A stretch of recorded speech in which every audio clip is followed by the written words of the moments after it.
This is Media Sales Mastery, the podcast for media sales professionals. In each episode, we bring you information, insights, ideas, and interviews from some of the industry's top thought leaders. Head to mediasalesmastery.com to help pick the topic and guide the show. This is Media Sales Mastery, the podcast for media sales professionals. I'm your host, Jamie Wood. Our topic today, resolving client issues. Now, as media salespeople, we spend a lot of time developing, implementing, and then following a clear and repeatable sales process. We adjust, we refine, but for the most part, we know that a focused and disciplined approach to sales activities will generate results. Unfortunately, when it comes to the topic of resolving client issues, we typically don't have that same clear framework or playbook. In most cases, it's a completely unstructured, reactive approach, and it can really see the salesperson scrambling to calm an agitated client and just dealing with the stress, the loss of focus that comes along with it. As media salespeople, we should be doing everything in our power to mitigate, pre-empt, and proactively avoid client issues, but the reality is this. Despite our best intentions and efforts, client issues are an inevitability of what we do. Media salespeople who acknowledge this as a fact of life and focus on creating a clear and structured approach to how they resolve client issues are the ones who consistently rise to the top of the industry. As I've said many times, a good media salesperson is not someone who never makes mistakes, but rather someone who knows how to fix them swiftly and to the client and their own business's satisfaction. Our guest today, Datuk Jake Abdullah. Now, he's based in Kuala Lumpur. Jake is the CEO of Pajama Media. He's a 20-year veteran of media marketing. He's held roles across a CEO of a large international broadcaster, digital media marketing agencies. He's held director and chairman roles on various industry boards, so a very seasoned media professional. I've included his bio and his LinkedIn in the show notes. Really looking forward to this one. The first five. Jake, welcome to the show. Thanks for having me, buddy. It's really unfortunate. I was due to be in Kuala Lumpur this time of the year for a big conference, and I was hoping to meet you and do this podcast in person. But obviously this year hasn't planned out like anyone expected.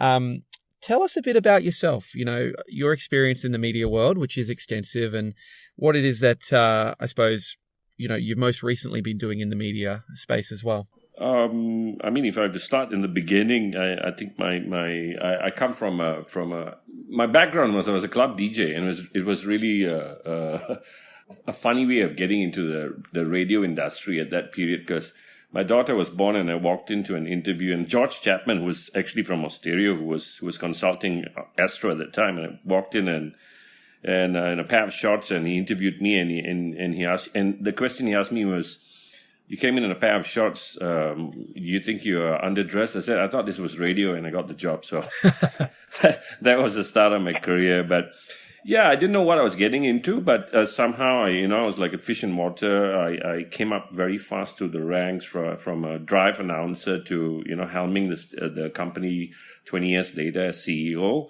But what I really like about the job is it allowed me to travel. So I also did set up numerous stations in Indonesia under the Mahaka Group, in India, Red FM, some stations in Calcutta, and also on the board with the late Cameron Plant in India. So that's my foray into media. But as a CEO, I was not a traditional CEO, because most CEOs are finance, have a very strong finance background, although I get it, but I came from a very content-led background. So this allowed me to actually meet with clients and make decisions where content directors, the ongoing struggle with content directors and sales directors is, our sales directors go out and make the pitch and then come back, and content directors push back and stuff. So I could go in and just close the deal immediately because I knew what would work or what wouldn't work. So that was my strength, and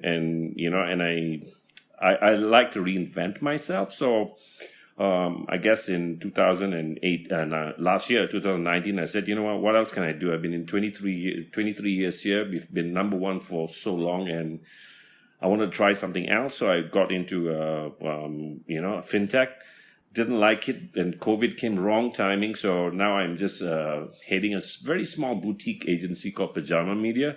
We do end to end, but very, very small clients, and I prefer it that way. So a lot of creatives I get involved with. So essentially that's it, So I'm a content man who got into media and by some stroke of luck, had a very good run, I guess. Yeah. It's interesting reflecting on your experience. I certainly haven't risen to the levels of CEO, but I actually was a semi-professional musician, and that was my avenue into radio too, albeit the commercial side. And I'm obviously now out of radio, but still in the media sales industry. Media Sales Mastery. Given your experience, Jake, you've worked across all sides of the industry, agency, publisher, and also industry bodies for the media industry. In your experience, is it fair to say that there's no set framework in media for how we as media salespeople resolve client issues? I think I will speak about the traditional sense first and then get back into where we are now. I think traditionally it was, in this part of the world, it was very relationship based. I remember in the early days that we had a lot of entertaining to do, taking the clients out and, but I guess that was due to the lack of data at that time, So, and these days where there are and if you talk about traditional media per se, back then there was just TV, print, and radio, right? And now the avenues have changed. And one thing that I see traditional media these days or traditional media owners and salespeople have a hard time to persuade advertisers to get in because of the competition and also the pricing. So I guess there is it's a two-pronged issue here. I still am in touch with some of my mates from Astro and the other stations, and the problem is the pricing. But I guess the number one thing that media people or salespeople need to know is not make the sell, but provide the solution. I think that's what's lacking. Most of them are sending spots and selling, but they're not providing, I'm generalizing here, of course. They're not providing a very salient solution for a problem. What is the problem that you're trying to fix? So I guess the relationship needs to start there. So this was what we did when we were in Astro, and says, go and sit down and talk to the client. You need to be sitting down with them at the planning phase of what are they trying to achieve? Are they trying to shave 1% off the market leader? Or that's the kind of questions we should be asking and think about that. More than often, it's not that they don't have the money. They need to spend the money. And, due to some media planner who's sitting there and saying, what, I've got X number of dollars and I need to put it across a plethora of things. But that's not the way. We have to think about where it's going to be essential and also to the big wins. So I guess there are there's so many thoughts running in my head, but if I had to put it down to the pure essentials for a sales manager to convince this, is to actually understand what does your client want? How are you going to solve the problem? That's lacking to me, I've also sat on the other side of the table when I was at Faith, and I had media people coming to me and they're talking to me about spot rates as opposed to what they can do for me. So I guess they need, to understand a little bit more intimately of the problems and what they're bringing to the table. It's a fantastic answer. And what we're sort of looking to talk about today, which is going to be really interesting, is in your experience, you were talking about that tension that exists between the content teams and the sales teams. And I think for a lot of media salespeople listening to this podcast, they go, what happens when the campaign doesn't deliver? What happens when some element of the campaign doesn't go to air correctly? What happens when we invoice the client in the wrong way? When we have an issue that is caused in the implementation of a campaign, how is it that we can actually, as media salespeople, very, very quickly isolate what that issue is and fix that issue?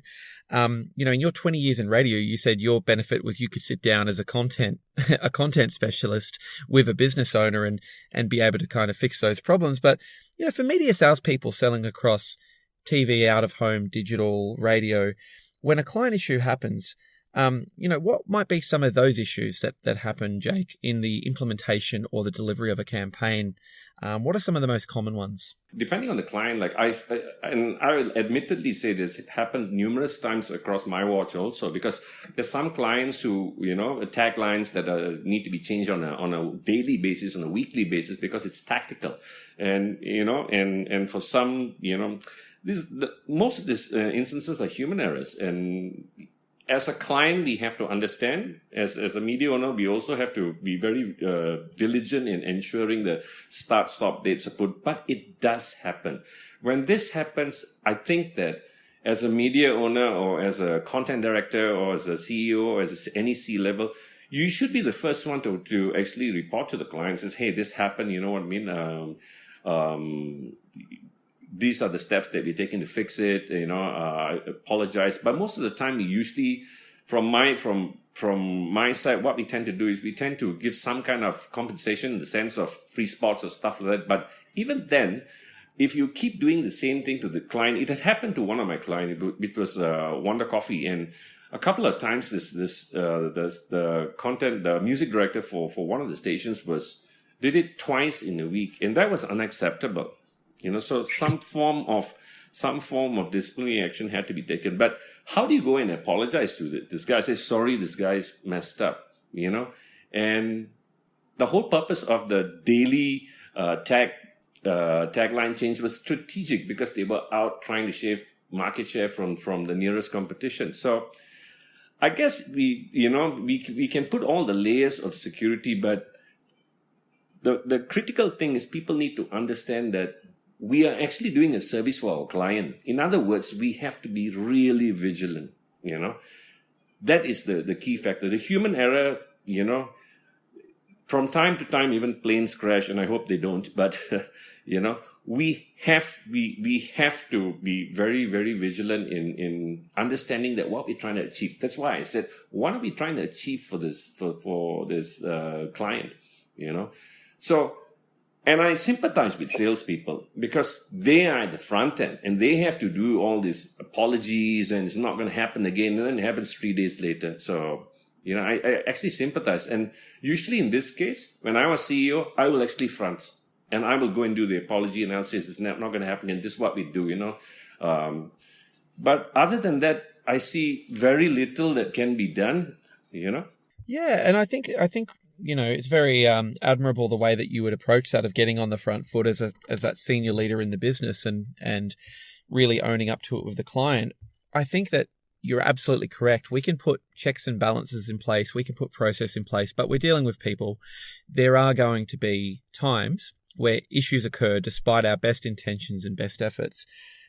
Let's talk about a bit of a framework. So let's say, Jake, a client has called a media salesperson and they've raised a major concern that their campaign is not delivering upon the expectations that were set and agreed. And maybe to compound this, like the example you gave before, there were 2 to 3 issues early on in the implementation of the campaign where maybe some wrong material ran and the go live date was missed by, say, 48 hours. A typical issue that a media salesperson might pick up where they've got an irate client. What might be the first thing that a seasoned media salesperson should do when they receive that call? I think they should listen first. Because most of the time, and I've been in this situation where the salesperson tends to automatically, try to explain. But I think listening is a very, very, to me, underrated strength. You have to listen to them. What are the issues? Take it down. Just say, and buy a little bit of time. Just say, give me about half a day or 4 hours, and we'll get back to you. Could we meet our lunch? Let's go through this. See, most of the time, empathy has got to come into play. But what happens is, and I'm not generalizing again, but I tend to, and I work very closely with the salespeople, and most of the time they're very defensive. They go on the defense very fast. I think we should stop and listen and, just give me 4 hours. Let's sit down. Let's have lunch. I want to go through this. I want to ensure that this, so I think empathy is to me is very critical, and listening, as opposed to going on the defense here. It's a really good point. And you raised a good point around buying time, because usually time is a large factor here. Usually the client wants a resolution, they want it immediately, and a salesperson often, when met with an issue, will want to resolve it quickly. How might a media salesperson manage a client's expectations around a timeline to get that issue resolved, or at least a timeline to provide an update on where they're at? It should be done in the same day, depending on what time. Because the reason I'm saying is buying time is, if the client's calling you up with that issue, he's obviously angry. If he's angry, he's obviously, he could be, saying things out of anger and stuff like that. We have to let him cool down. We have to just buy time. We have to try to, settle this amicably as possible. And the thing is, we have to understand it's our fault. It didn't work because it's our fault, because again, like I said, I always believe we should over-deliver, instead of, over-promising. Yeah. So to me I always like to do that. I used to tell my sales guys, you got some spots running on the weekend. Don't even tell the client, but give them free spots. Stuff like that. So, because it is a perishable anyway, So the client actually called me up and says, "Hey, I heard my ad playing on a Saturday." He says, "Yeah, I just thought I'd do that for goodwill. You've been a real good client." So that's, to me, is buying value, It's a fantastic point. Yeah, they will remember this. So next time you have a bargaining chip, But if you're going on the offense, and most often leaders behave like that. They always say that the wolf on the going up the hill is hungrier than the one on the top. And that's why I used to tell my salespeople, do not behave as the leader, behave as the wolf going up the hill. You're hungry for this. So what would you do? Remember when you're third place, what will you do to get to first place? How do you actually approach this? But as leaders, most people tend to, and I've been in the situation, take it or leave it. And I'm like, why? Why do you even talk to a client like that? You forgot how hungry you used to be. So we have to buy that leverage, because we're dealing with humans, If they like you, they probably will relent a little bit. And that's what we are trying. We've made the mistake. We can't go back on that. So that time frame I'm talking about is actually asking them to relax. 2-3 hours, you say, definitely, I'm going to get back to you. And you say 2-3 hours, get back to them in 90 minutes. Just say, this is the things that we're going to do. Let me explain how this happened. Use the right words, So, very great point you brought up also. To me, conflict resolution is very critical for media and salespeople. How do you actually approach this? Absolutely. And, what would be really interesting is that point you raised around constantly investing in value in the client so that you've got leverage, or leverage is the wrong word. You've made an emotional investment in that relationship so that if you do make a mistake, you've already built goodwill and they see that you've got the best intentions. We used to do this a lot without even telling the client, And, here's a scenario that I think would be interesting to explore, Jake. So what about if the client hasn't asked for a resolution? They've called up, they're irate, they say this is unacceptable, and they just want a straight cancellation of the campaign. How can we turn that around and potentially protect that revenue and that client relationship? To me, it depends on again, the magnitude of the error. Like, it has happened a few times on my watch also. Again, I'm not going to say it's not. But there are clients who are, one of the clients was one of the biggest telco operators, and it was a launch of one of the iPhones. And, unfortunately, the music director scheduled it a couple of hours earlier. So, of course, it is critical for them because they planned everything. To me, it destroyed their whole strategy. So, and they wanted to pull off everything. So I went and met the CEO straight away. I says, don't worry, we'll fix it, or give me some time. And I called up the CEO and I went and saw the CEO straight away. This is unacceptable. Sometimes you have to take it. You have to take one for the team. And this is where the C-levels need to front, because how is the media people, unless they've got a, amazing relationship with the owner of the company, or, other than that, sometimes you just have to walk away and cut your losses. What can you do? It has happened also. There was one major client who just walked away because the sales guy overpromised a digital campaign that did not work. That didn't get enough hits, and again, like I said, they overpromised. So walked away, and I says, "What can we do? We can't do anything about it. It's our fault." So to me, it's you don't lose. It's lesson learned. Let's not do this again. Well, that's right. It's taking the learnings from it and applying. And, in terms of getting something resolved, you made a point around, maybe a content director or a commercial scheduler or some internal department or stakeholder. If something needs to be resolved, that's the error of one of the internal departments and it requires their support or sign off. What's the best approach for engaging these internal stakeholders, and what are some common issues that might arise, if this conversation isn't handled correctly by the salesperson? I do not think that to me, I've always been under the impression that the content director owns the station. So in instances like this, I do not even talk to the content, I usually speak to the group PD or something like that, because again, like I said, it's good for them. They have built a relationship.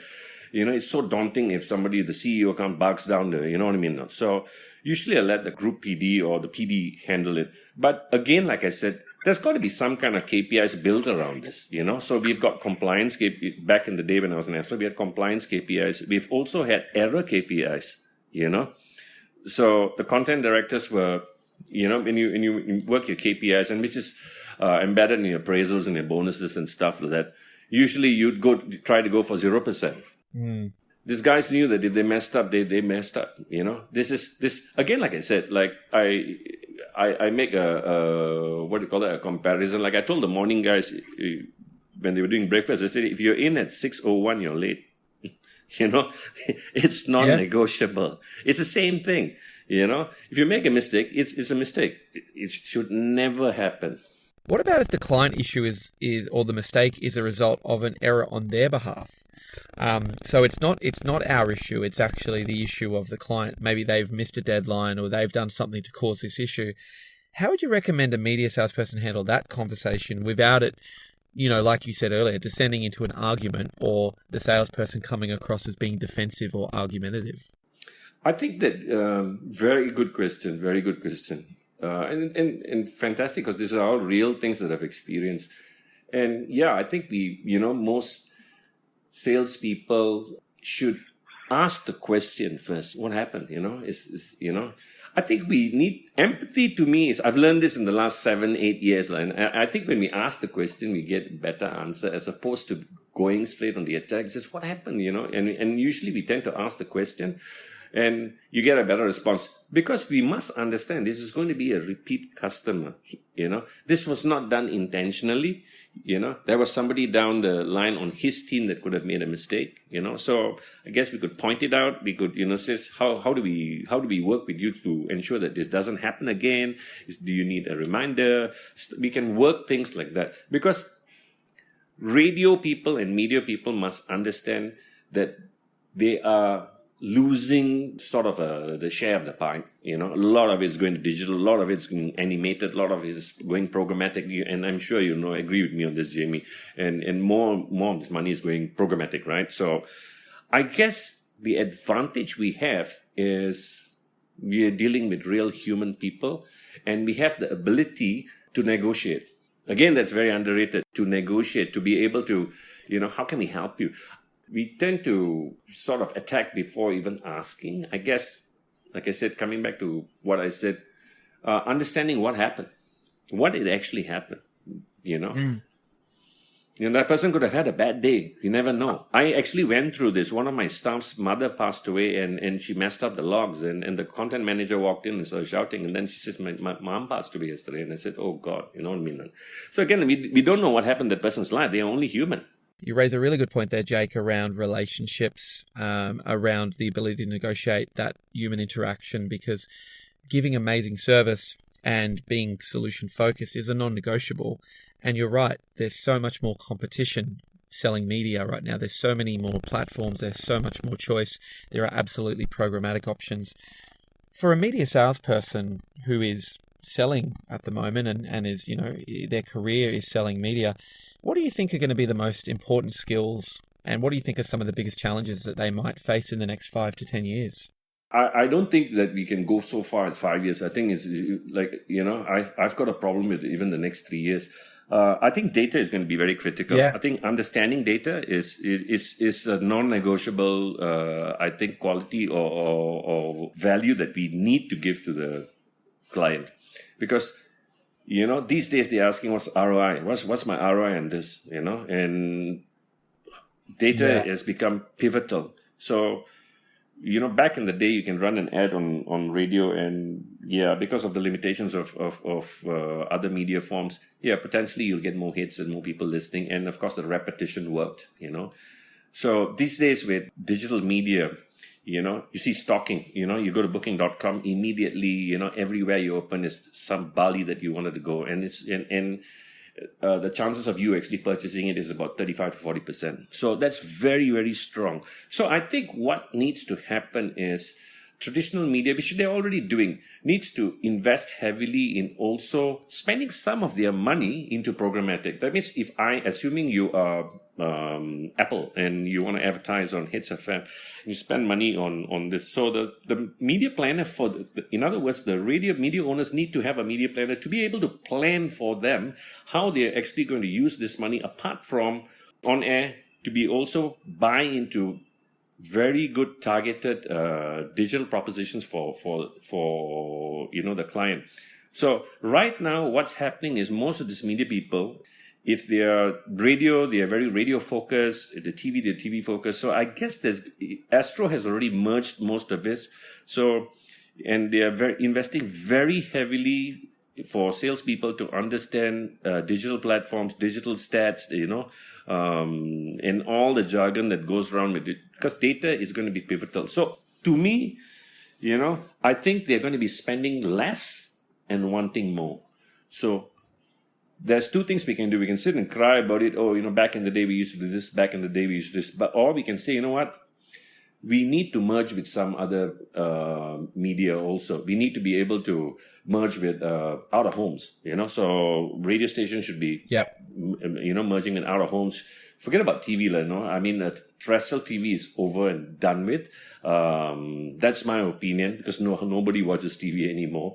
In fact, pay TV pay TV is on the slide also so badly because it's appointment setting. Nobody wants to see that, So I guess, out of homes, digital, programmatic, all this should leverage, because radio still has that local appeal. So I guess the content also needs to change to drag this in back again. We have to go back to where we were and become more local, because the only reason, Jamie, if you go back like 30 years, a top 10 made, and I questioned this with the content managers just a week ago, and I said, why are you all even running top 30s and top 40s and top 10s? Who cares? Who really cares actually? So you need to relook this in, how do we do this? So I guess the content now needs to address everything around it. It cannot be isolated. That's the only way salespeople will, if not, you're sending them to war with to fight with people with Uzis with a knife. That's never going to work. So digital data merging with other media players, strong media players, relooking content. We're still doing beat the bomb and stuff like that, and thinking, it can't happen. That can't go on. I questioned a content manager, and I said, why can't I schedule an hour of music for a specific listener? That means he's able to do it. He says, but how? I said, I don't know. But, if Spotify can do this, why can't a conventional radio station do it? So I don't have the answer to it. But again, like I said, customization is pivotal. I completely agree. And it's so interesting. I mean, I spent 11 years in radio, and I agree, because there's what we call sacred cows. There's these golden rules that were somewhat programmed for like the 90s that we weren't able to do anything to work around, like, teasing the next hour, having a 9 o'clock music feature, having your announcers do the same tactic over and over, acting on air with the content like certain streaming services just don't exist. Like, there was a lot of that was happening. And look, I think, the company, particularly the one I used to work for, is a lot more forward thinking and progressive, and has really innovated in that audio space and broader digital space. But it's a really good call out, because you being a CEO, I think, formerly of Astro, you would have always had to look to the future as to where are the audiences going, where are the trends, where is the market going. And I think for a person selling media in this day and age, and the reason I created this podcast, Jake, is because it's very confusing and difficult to navigate. And there's no assurance that what you're doing this year that's leading to success is going to give you success next year or in 3 years' time. Totally. I questioned, a 3-year plan and stuff like that, because again, COVID threw everything out the window. So again, like I asked, if people are not driving, what they're doing? Are they listening to radio? So you shot yourself in the foot by I asked these guys, I said, by saying, so your drive time listening is gone, and like you said it, you're still doing, coming up the next quarter hour, in the next 15 minutes, you have this, and means nobody actually cares. So, and the word you use is absolutely right. We are protecting the sacred cow, but, do we need it anymore? We don't. So how do we relook this? How do we make radio sexy again? How do we make it exciting again? So I think we're going back to where we were. It's like good personalities, good local personalities telling great stories. Music has become secondary. You got to play the best music, but it's secondary because I can get music anywhere I want. Not back in the day where you had to wait for your favorite song, put a tape cassette in and record it. And you know what I'm talking about. So, so these days it's available. Yep. So how do we beat that? The only way to beat that is staying relevant. Like you can have an incredible conversation with somebody for 1 hour and it just flew away, So these rules about, you need to do it in 12 seconds and get out and, it's all gone. I agree. And the one thing I would say though is I definitely think there is something to be said for good curation of content, because we have so much at our fingertips and people are self-curating their own content to the point where it's overwhelming. I mean, I think Netflix or one of the streaming services released data, and it was really quite scary of how many people go onto the platform, spend about 20 minutes searching for a TV show to watch, and then actually give up because they haven't been able to land on something. And, it's almost like the paradox of choice, but I've moved into out-of-home media, and it's interesting because that's arguably, the most traditional form of media. Yet I think in this market, it's the most innovative and forward-thinking, and it's really embraced data and digitization and understanding that you need to future-proof, your business. But what's really critical for anyone selling media, be it print, digital, television content, activation, whatever, radio, whatever, I always think is that deep understanding of human behavior and that deep understanding of how content or that media is consumed by the audience, and your experience as a content aligned CEO, which is very unique for the industry, I'm sure would have positioned you well for that too. But you brought up a very, very strong point there, because to me it's AI. It's the AI and the algorithms will continue to evolve. What we're seeing in Netflix is just the beginning. You're absolutely right. I spent 20 minutes looking for something and say, oh God, this is bad, and then rewind. But what's going to happen is the AI and the algorithms will continue to improve. What we're going to see in 2 years is going to be mind-boggling, but radio has not done anything even close to that. Yeah. There's an opportunity here, So either they change or they stand in the corner and says, what, MTV didn't kill us. We're still going to be around till the next Messiah comes. Then we can't do anything about it. But seriously, you must remember Gen Z. I have a daughter who's 15 who doesn't listen to radio. She's on YouTube Music, and, so it's changing. Yep. Unless you get into really good content, really good announcers, none of this, breakfast announcers. We start with breakfast and end with this. I think every announcer has got to be, as good as the rest, tell great stories, and it's going to be more niche, like media is becoming. It's going to be more niche, it's going to be focusing on as opposed to consolidation and everybody's voice tracking across national and all that. It has to address the local needs. People need to know what's happening in their towns, their cities and stuff. So it's going back to where we were, really.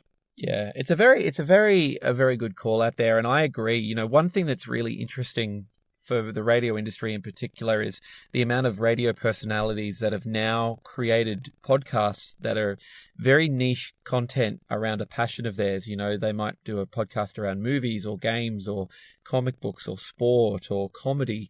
So many radio announcers and radio talent are understanding that they need to play in that digital audio space. I mean, look at the podcast we're on, for example. You know, I created this podcast, and my biggest concern when I created it was too niche, because I'm targeting people who sell media within the first 5 years of their career. I mean, how much more specific can you get in terms of an audience? What's been fascinating 12 months in is that the more specialized the content and the episodes are, like the topic we're talking about today of resolving client issues, the more targeted and the more specific you get in the content, the more it organically attracts an audience of people who are seeking that out.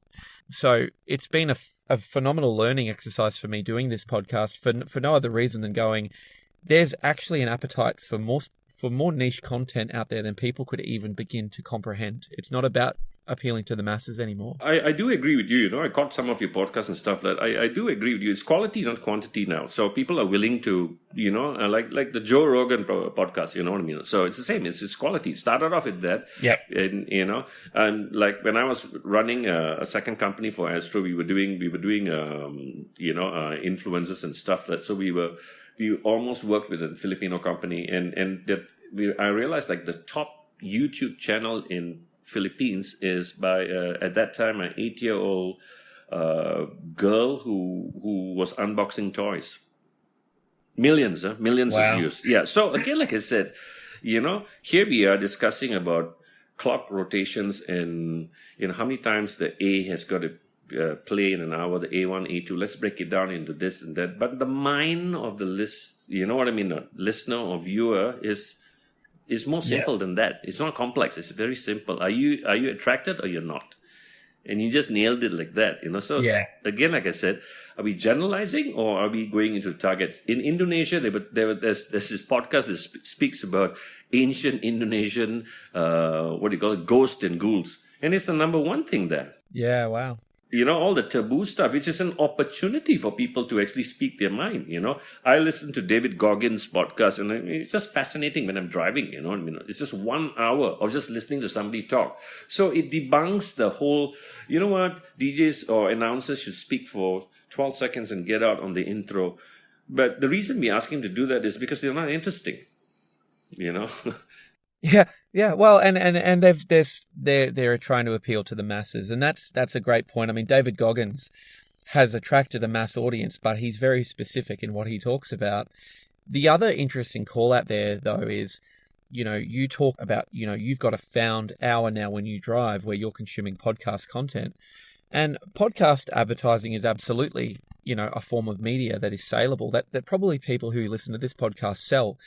So it's this really interesting convergence of the new world and the traditional world in our audience. And I do want to serve the audience, and I want to bring this back to one final question because I'm mindful of your time and the next meeting you need to go to.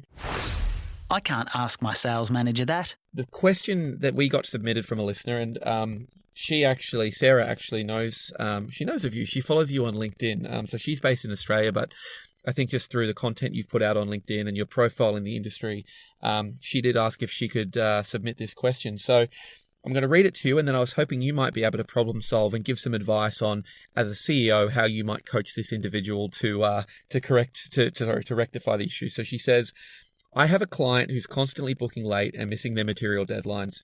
Every time they do, we have issues with being able to get their campaign live or with all the inventory they looked to purchase. Each time we have those issues, they send irate emails and demand we do make good activity. My sales manager tells me that our deadlines are clear and we will not offer compensation. Every time I reinforce this with the client, she just says that they have business pressures and our competitors are swifter than us. I don't know how to fix this one. Any advice from Jake? What do you think initially reflecting on that one? Well, I think same issue here. Like I said, one of the telco was at the 11th hour sending stuff, material, and you know, sometimes even a bit late. So I had schedulers working odd hours to get it. But here's the point. I don't think they're doing it intentionally. Number one, we can try talking. Number two, we can adjust our timing to fit them. That's it. But again, like I said, the fact that, we have our rules. Again, like I said, one rule cannot apply to all clients. These are different people that we're talking about. So I guess we have to sit and understand why they're doing it. If we really cannot shift it and we really want their money, then I guess we have to move our line in the sand. How do we fix this? Do I get an intern sitting there to schedule this because they're sending it late and wait? Because if that's going to, protect revenue for me, then I'm doing it. We have to stop being robots, I guess. I understand this, Ben. And I come from a point where I was trained by Austereo. So the content those days was, I used to throw salespeople out of my office, But then over time, I realized when I started with, ask Guy Dobson this, he knows, So there was a time when, I started going out and meeting clients. I understood their predicament. I understand that what they're trying to do. Sometimes they are not doing this on purpose.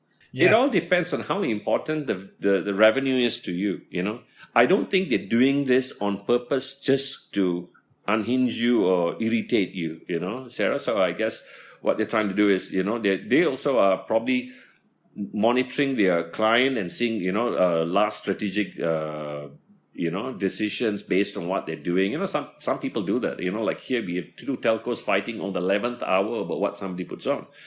So I guess in circumstances like this, get an intern to do the last minute scheduling. Yeah, I think that's a phenomenal answer. And I agree with you. I mean, this one's a bit ambiguous. And I would also add to your great point, it does sound to me like the sales manager is failing to actually identify the situation correctly. I mean, to sit there with these rigid rules and enforce them, it goes back to that point you made earlier around, are you hungry or are you complacent in the leadership role?